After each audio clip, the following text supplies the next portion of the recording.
یہ وقت ہے، اس وقت میں سب سے زیادہ بندہ اپنے رب کے قریب ہوتا ہے۔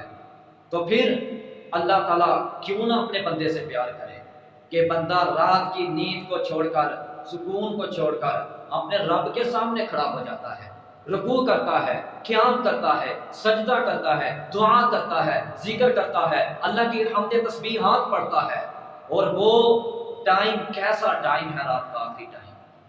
بس وہی لوگ اس ٹائم کی قدر کو سمجھتے ہیں جن کے بارے میں اللہ فرماتے ہیں وَالْمُسْتَغْفِرِينَ وَالْأَسْحَارِ، رات کو اٹھنے والے، سحری کے ٹائم، اس ٹائم اٹھنے والے، اپنے رب سے بخشش مانگنے والے۔ یہ تو مومنین کی اللہ جلال نے صفت بیان کی ہے۔ جو مومن ہوا کرتے ہیں رات کو اٹھ کر اپنے رب کو یاد کرنے والے ہوا کرتے ہیں۔ اور وہ کیسا ٹائم ہے، اس ٹائم سمجھ لو اللہ نے اس زمین پر جتنی رحمتیں، برکتیں نازل کرنا ہوتی ہیں، اللہ کے یہ رزق کے خزانے، بخشش کے خزانے، اولاد کے خزانے، دنیا کی کامیابیوں کے خزانے اللہ اس زمین پر بکھیر دیتے ہیں۔ خزانے ایسے زمین پر اوپر ایسے چلتے پھرتے ہیں، اور خوش نصیب ہیں وہ لوگ جو ان خزانوں کو پکڑ لیتے ہیں۔ خزانے یعنی کہ اللہ کی رحمت، اللہ کی بخشش، یہ اللہ کا پیار، اللہ کی محبت اس ٹائم آپ کو خود آواز دیتی ہے، اے میرے بندے اٹھ، چھوڑ دے نیند، چھوڑ دے یہ سکون، بستر چھوڑ دے، ادھر تو آ، تیرے لیے کتنی رب کی رحمت ہے، کتنی رب کی برکت ہے۔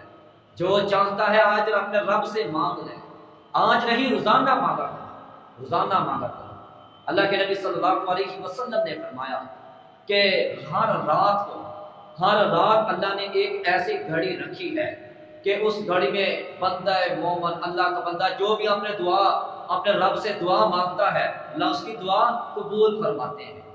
اور فرمایا کہ رات کو سب سے زیادہ، رات کے آخری وقت، رات کا جو آخری وقت ہوتا ہے اس وقت بندہ سب سے زیادہ اپنے رب العالمین کے قریب ہوتا ہے۔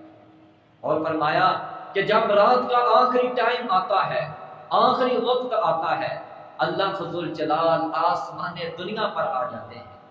کن لوگوں کے لیے؟ یہی بات سمجھنے والی ہے۔ کن لوگوں کے لیے آتے ہیں آسمان دنیا پر؟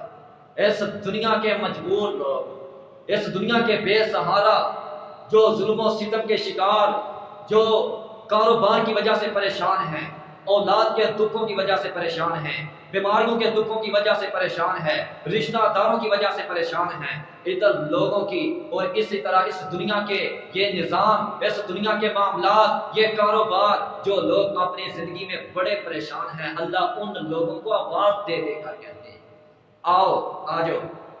ہے کوئی اولاد لینے والا اٹھے، ہے کوئی رزق لینے والا اٹھے، ہے کوئی بخشش کا طلبگار اٹھے، میں اس کو معاف کر دوں۔ جو چاہتے ہو، آج اس ٹائم تمہارا رب آسمان دنیا پر آ چکا ہے۔ اے میرے بندو اٹھو، اٹھو، اٹھو، اٹھ کر اپنے رب سے جو چاہتے ہو مانگ لو، اللہ تمہاری حاجات کو پورا کریں گے، اللہ تمہاری دعاؤں کو پورا کریں گے۔ اللہ تمہیں اگر رزق مانگو گے، اولاد مانگو گے، بخشش مانگو گے، دنیا کی کامیابیاں، آخرت کی کامیابیاں، اللہ آپ کی دعائیں سنے گا۔ اللہ آپ کی ان پریشانیوں کو، مصیبتوں کو، بیماریوں کو، دکھوں کو، تکلیفوں کو، آزمائشوں کو، تنگیوں کو اللہ دور کر دیں گے کہ میرا بندہ رات کو اٹھ کر مجھ سے سوال کرتا ہے کہ جب سب لوگ سوتے ہیں۔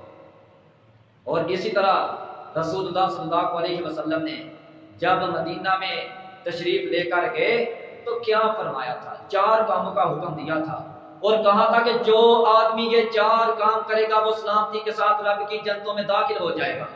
اور ان 4 کاموں میں جو ایک کام تھا، ایک عمل تھا، ایک بات تھی، وہ یہ تھی کہ رات کو اٹھ کر اپنے رب کو یاد کیا کرو کہ جب لوگ سوئے ہوا کرتے ہیں، جب لوگ اپنی نیندوں میں مست ہوا کرتے ہیں، تم چپکے چپکے اٹھو، اپنے رب کی بندگی کے لیے کھڑے ہو جایا کرو۔